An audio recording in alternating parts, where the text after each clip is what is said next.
പ്രിയപ്പെട്ട സഹോദരി സഹോദരന്മാരെ, ഞങ്ങൾ നിങ്ങൾക്കായി ഒരു സദ്വാർത്തയുമായിട്ടാണ് വന്നിട്ടുള്ളത്. 2025 ജനുവരി 1 മുതൽ 365 തലക്കെട്ടുകൾ ഉൾപ്പെടുത്തിക്കൊണ്ടുള്ള വർഷം മുഴുവൻ പ്രാർത്ഥിച്ച് ധ്യാനിക്കാനുള്ള വചനങ്ങൾ ഞങ്ങൾ പങ്കുവയ്ക്കുന്നു. എല്ലാ ദിവസവും ഞങ്ങൾ ഒരു തലക്കെട്ടും അതുമായി ബന്ധപ്പെട്ട വചനങ്ങളും അയച്ചു തരുന്നതായിരിക്കും.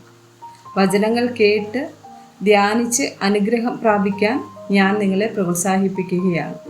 ദയവായി സബ്സ്ക്രൈബ് ചെയ്യുകയും നിങ്ങളുടെ കൂട്ടുകാരുമായി പങ്കുവയ്ക്കുകയും ചെയ്യുക. നന്ദി.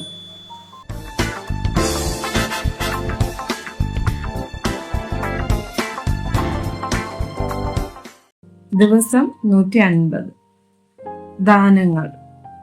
യാക്കോബ് 1 വചനം 17. എല്ലാ നന്മയും ദൈവത്തിൽ നിന്ന് വരുന്നു. എല്ലാ പരിപൂർണ ദാനവും ദൈവത്തിൽ നിന്നാണ്. ഈ നല്ല ദാനങ്ങളെല്ലാം വരുന്നത് വെളിച്ചത്തിന്റെ പിതാവിൽ നിന്നാണ്. ദൈവം എന്നും ഒരുപോലെയാണ്, അവന് മാറ്റമില്ല. റോമർ 12 6 മുതൽ 8 വരെയുള്ള വചനം. ആകയാൽ നമുക്ക് ലഭിച്ച കൃപയ്ക്ക് ഒത്തവണ്ണം വെവ്വേറെ വരം ഉള്ളതുകൊണ്ട് പ്രവചനമെങ്കിൽ വിശ്വാസത്തിന് ഒത്തവണ്ണം, ശുശ്രൂഷ എങ്കിൽ ശുശ്രൂഷയിൽ, ഉപദേശിക്കുന്നവൻ എങ്കിൽ ഉപദേശത്തിൽ, പ്രബോധിപ്പിക്കുന്നവൻ എങ്കിൽ പ്രബോധനത്തിൽ, ദാനം ചെയ്യുന്നവൻ ഏകാഗ്രതയോടെ, ഭരിക്കുന്നവൻ ഉത്സാഹത്തോടെ, കരുണ ചെയ്യുന്നവൻ പ്രസന്നതയോടെ ആകട്ടെ. 1 കൊരിന്ത്യർ 12 4 മുതൽ 7 വരെയുള്ള വചനം.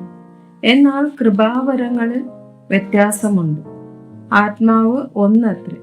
ശുശ്രൂഷകളിൽ വ്യത്യാസമുണ്ട്, കർത്താവ് ഒരുവൻ. വീര്യപ്രവൃത്തികളിൽ വ്യത്യാസമുണ്ട്, എങ്കിലും എല്ലാവരിലും എല്ലാം പ്രവർത്തിക്കുന്ന ദൈവം ഒരുവൻ തന്നെ. എന്നാൽ ഓരോരുത്തന് ആത്മാവിന്റെ പ്രകാശനം പൊതുപ്രയോജനത്തിനായി നൽകപ്പെടുന്നു. 1 പത്രോസ് 4 വചനം 10. ഓരോരുത്തന് വരം ലഭിച്ചതുപോലെ വിവിധമായുള്ള ദൈവകൃപയുടെ നല്ല ഗ്രഹവിചാരകന്മാരായി അതിനെ കൊണ്ട് അന്യോന്യം ശുശ്രൂഷിപ്പിൻ. മത്തായി 7 വചനം 11. അങ്ങനെ ദോഷികളായ നിങ്ങൾ നിങ്ങളുടെ മക്കൾക്ക് നല്ല ദാനങ്ങളെ കൊടുപ്പാൻ അറിയുന്നു എങ്കിൽ സ്വർഗസ്ഥനായ നിങ്ങളുടെ പിതാവ് തന്നോട് യാചിക്കുന്നവർക്ക് എത്ര അധികം കൊടുക്കും. 2 തിമോത്തി 1 വചനം 6. അതുകൊണ്ട് എന്റെ കൈവയ്പിനാൽ നിന്നിലുള്ള ദൈവത്തിന്റെ കൃപാവരം ജ്വലിപ്പിക്കണം എന്ന് നിന്നെ ഓർമ്മപ്പെടുത്തുന്നു. ആമേൻ.